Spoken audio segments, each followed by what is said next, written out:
So we're going to talk a little bit about what social psychology has done in regards to researching how we behave when we are around others. So some of this is specific to groups and teams, and some of this is just specific to being in a social setting with other observers. So I had already mentioned previously the idea of groupthink, basically consensus-driven decisions. And the idea here is what happens when cohesion becomes more important than actual success or performance. So this was first suggested by Irving Janis in 1977, and there's a fair amount of flags, if you will, to watch for that basically suggest that groupthink may be occurring. So some of these actual antecedents or things to look for is an illusion of invulnerability, basically an excessive optimism and an encouragement of risk-taking. But at the same time, we want to be innovative and risk-taking, but we want to watch for groups or teams that basically are ignoring or have an reduced understanding of what the risks are. In other words, when a group thinks that it will always succeed regardless of the challenge, that's one of the things we want to look for, and this is the illusion of invulnerability. Rationalize warnings. So basically, if there are any warnings that are coming even from within or without the group that would indicate that this might be too big of a risk or too big of a challenge, ignoring those or rationalizing away. Basically, anything that challenges the group's invulnerability and belief in success will be kind of downplayed and ignored. An unquestioning belief in the morality of the group, causing members to ignore the consequence of their actions. So basically, a belief that the group is right and is correct in whatever it does. There may be also stereotyping those who are opposed to the group as weak, evil, disfigured, impotent, stupid, etc. But basically, again, if there starts to become not only what we'd expect, a tendency to favor the group and a tendency to not favor out groups, but that actually starts to become a hostility to out groups. That might also be a problem and again, a sign that groupthink has been forming. There's generally direct pressure within the team or the group to conform, and if that conformity is being placed on any member who questions the group and is often coached in terms of disloyalty. In other words, the group basically threatens to remove someone that disagrees with it, using that cohesion and that desire for everyone to stay in the group to basically stop anyone from making discussion or basically discussing the possibility the group is making a mistake. Tends to therefore be a self-censorship of ideas that deviate from the apparent group consensus. So people know if I disagree, there's going to be direct pressure. There's going to be the possibility that I'm removed from the group, and I don't want that. Therefore, I start to self-censor, knowing that we're probably making a mistake, but unwilling to speak up. Because of that, that results in an illusion of unanimity, basically unanimousness amongst the group members. Silence is viewed as agreement. Everyone assumes that everyone agrees that what the group is doing is right because no one's willing to speak up because of self-censorship. And one of the biggest things that I look for, again, I often talk about how do we use these theories to kind of diagnose groups. Generally, one of the biggest predictors of groupthink and the negativity that is associated with groupthink that we'll talk about in the next slide is the presence of mind guards, basically self-appointed members who shield the group from dissenting information. So if you find a group where there's a clear leader, there is discussion, but any disagreement has to go through someone to get to the leader. And any outside information has to go through someone to get into the group. Those are mind guards. And generally, there's rarely a positive reason to have a mind guard in an organization. If the leader is being kept separate from the actual thoughts of the group, it's rarely a good thing. And likewise, if the group is being protected from outside influences and outside information, that also is rarely a good thing. So the first list, all the things I talked about up till now, are basically symptoms of also just having too much cohesion and may very well be an indication that groupthink is forming as far as a concept. And again, that idea of groupthink means what we're talking about is the group thinks as one, but it's no longer optimizing the individual differences. In fact, it's gone the exact opposite direction. But those mind guards, that usually is a large red flag that this is what's going on, because there's very rare reasons that we would find a similar appointed role in an organization, a team, or a group in a way that it makes any kind of positive sense. So basically, groupthink can happen because incomplete survey of alternatives. So the group is making decisions very quickly without actually even discussing other options. Incomplete survey of objectives. So basically, the objective that is first put forward is assumed as the correct one, and no additional discussion occurs. Failure to examine the risks of the preferred choice. So again, a downplaying of the risk. Failure to evaluate previously rejected alternatives. So once something is basically rejected, it stays rejected. Poor information search. So generally the group tries to isolate itself from information, especially information that might disagree with its decisions. Selection bias in collecting that information. So if information is gathered, it is only going to be gathered from sources that agree with the group. And a failure to work out contingency plans. So again, all of these, the first slide was indications groupthink might be happening. This is a slide of kind of what causes groupthink. And at the end of the day, the results of groupthink are very straightforward. Groups that become prey to groupthink tend to lose all the advantages of teamwork and multiple individuals working towards a common goal. In fact, what is happening is the exact opposite of innovation, the exact opposite of gathering all the information and getting a diverse group of opinions to discuss what's the best option. It has become basically a large instrument, if you will, for a single idea and to drive forth that idea. Now, historically, groupthink has often been used as an example of how very smart and very well-educated people can make very horrible decisions. The design team that continued to commit to the Concorde supersonic jet plane that flew between Paris and New York is probably a good example of groupthink. Often it's looked at politically when political decisions are made by a very tight team that thinks very highly of itself, but also doesn't look at all possible alternatives. Going way back in history, this actually was originally, the theory itself was based on the Cuban Missile Crisis and also the Bay of Pigs fiasco. Two examples where very educated people in a very tight team made some very poor decisions. Decisions to launch the shuttlecraft when there was known to be an issue, and it was decided to go ahead and go forth anyway, which resulted in the Challenger shuttle disaster. All of these are examples, very large examples and very publicized examples of groupthink, but it does give us some information about what to look for as far as teams becoming too cohesive. So moving from groupthink more to just general psychology on groups and how we perform in teams, not even teams and groups, but just whenever we're performing, when we're going to be in social situations. We can take a look at some of the research that's been done specifically on conformity. And conformity is informational influence. So informational social influence occurs when one turns to members of the group to obtain accurate information. A person is more likely to use information of social influence when the situation is ambiguous, experts are needed, and during a crisis. So there's a lot of experiments that have actually looked at this, and it's been found to be generally a universal cross-cultural function of the human need to be social. And when we're in an ambiguous situation, experts are needed, and it's a crisis. In other words, a decision has to be made quickly. This often exasperates the situation. So again, how do we use this information? As much as possible, we want to set up teams with less ambiguous goals. We want to set up a situation where, yes, experts are needed, but all of the experts are needed. In other words, people aren't just deferring to one person. And we're wanting to make sure that we give those teams and groups adequate time to really work through the problem. So I'm going to give one of the examples of the classic Asch experiment that looked at conformity. And it was a very straightforward experiment. Basically, participants were brought into a group, usually 5 people, of which only one person was actually a participant. The other 4 were in on the experiment. And each time a card was presented, for example, you'd have the card there on the left that is a line, and then you'd be asked which line is most likely to, or is closest in length. And of course, we can take a look at this quickly, and we'd probably all agree that C is the right answer. But the participant was actually the last person to respond.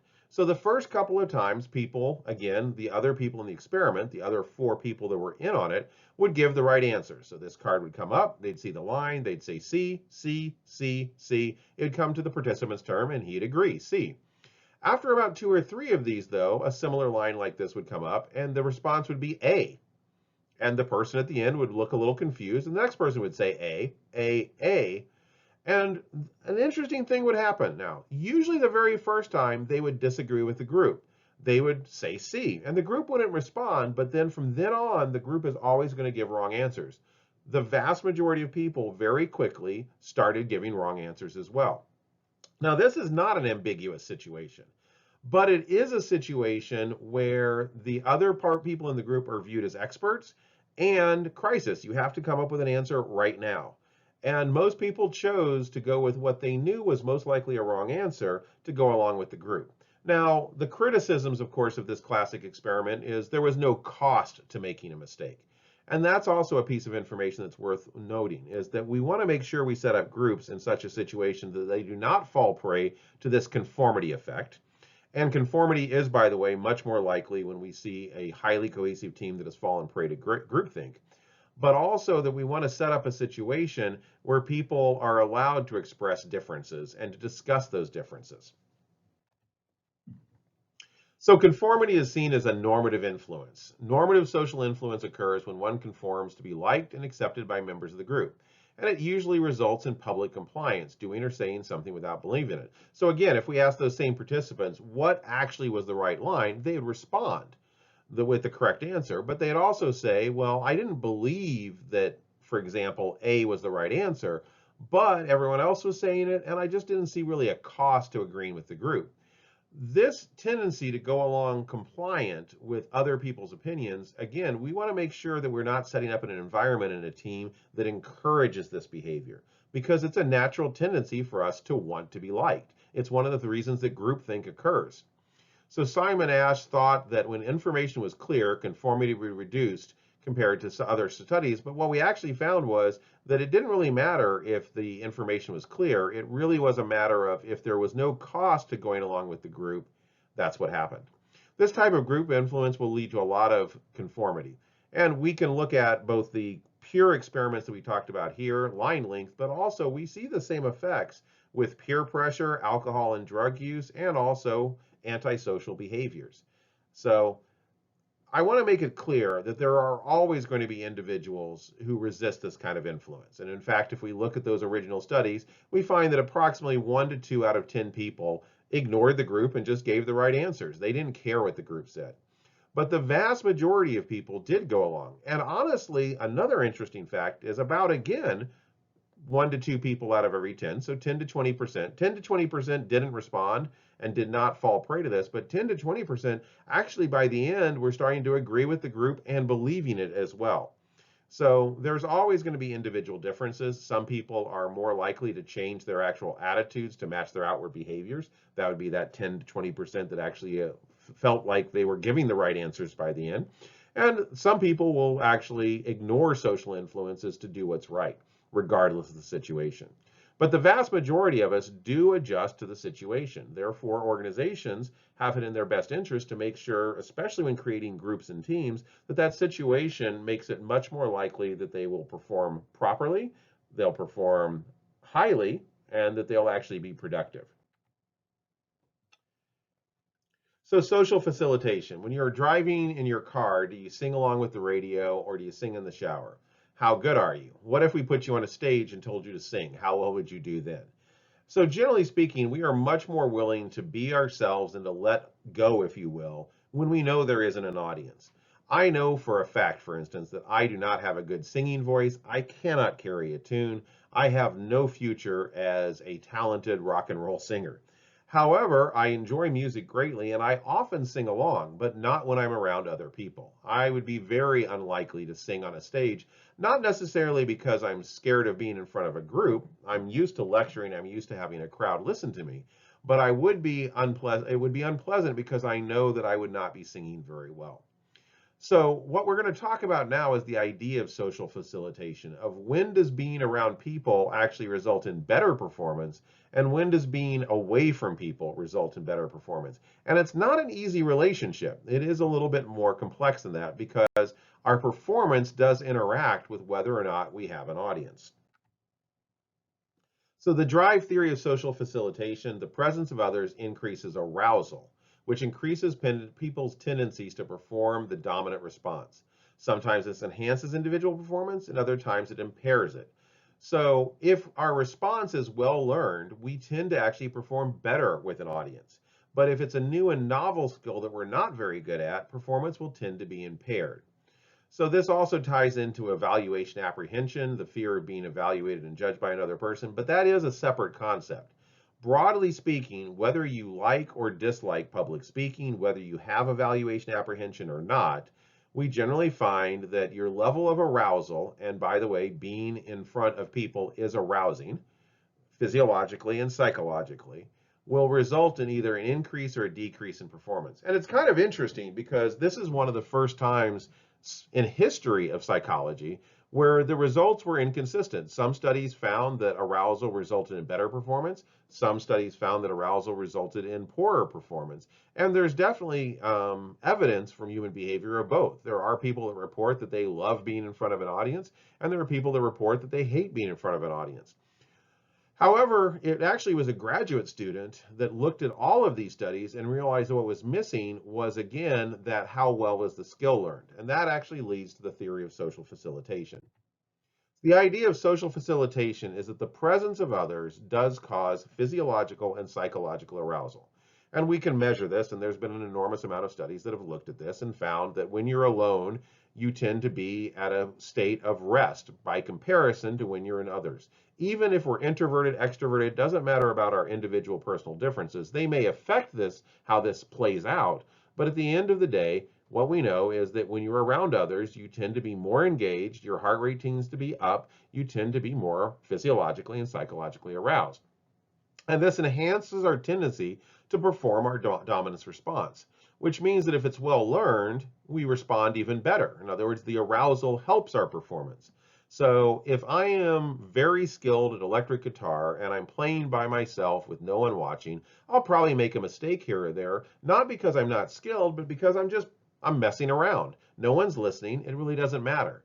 But you put me in front of an audience, and again, I'm very well skilled with the electric guitar, it's actually going to result in a better overall performance. I'm going to perform very well because of that physiological arousal. Now, if I really had never played guitar before, I was just learning, and in private practice, I had finally figured out how to play one song correctly most of the time. Now you put me on stage with that same level of arousal with people all around watching, I'm actually much more likely to make mistakes. It's probable that I'm not going to be able to play up to the same level of performance. It's one of the reasons we often practice before a public recital. It's not just because we want to make sure we understand the music. We want to get to the point where we're doing it correct in practice every single time. It's well learned, because if it is well learned, we'll actually perform better in front of that crowd. If we're still fighting, if we're still struggling with it, we'll actually probably perform worse. So this is one of the things to also recognize, that when we're thinking about groups and teams, if we have a group of individuals that all are well learned in the skills that we're asking them to use, we'll actually expect them to perform better in that group setting or that team setting. However, if we together a group of individuals that are unsure of their skills, are not quite well learned in their skills, or are having to apply skills that they often don't use, the presence of them also having to do that in front of others in a team or group, we'd actually expect to see a decrease in performance. So again, just a quick example to round this out. Practice piano pieces or dance routines for months, recital date comes, you perform very well. So in other words, you've practiced the point where you feel very confident in the skill. Compared to not having time to practice a piece of routine, recital date arrives and you perform worse than practice. Again, impaired performance. So again, this is a cross-cultural finding in social psychology. There are more components. All human behavior is complex. We have to look at individual differences. We have to look if the person has evaluation apprehension. But even someone that has an evaluation apprehension, in other words, they basically have fear of public speaking is a more common term for that. If they're asked to talk about something that they're very experienced on, that they have a lot of knowledge on, they still will do better than if they're asked to speak on something that they're not practiced on, that they don't know a lot about. So this effect is found in everyone. It's just found at different levels depending on the people. From an organizational behavior standpoint, it gives us information about how to make sure we're setting up the tasks and the goals and the roles and the team members that are taking on those roles in such a way that this actually improves their behavior. It doesn't impair their behavior. So we have one more module in this section, and we'll be talking about that next. So I look forward to talking to you again the next time you have some time to listen to one of these lectures. As always, if you have questions, I encourage you to go to Canvas and put them up on the discussion board. If not, you can always email me, and I will be checking that daily. Thank you.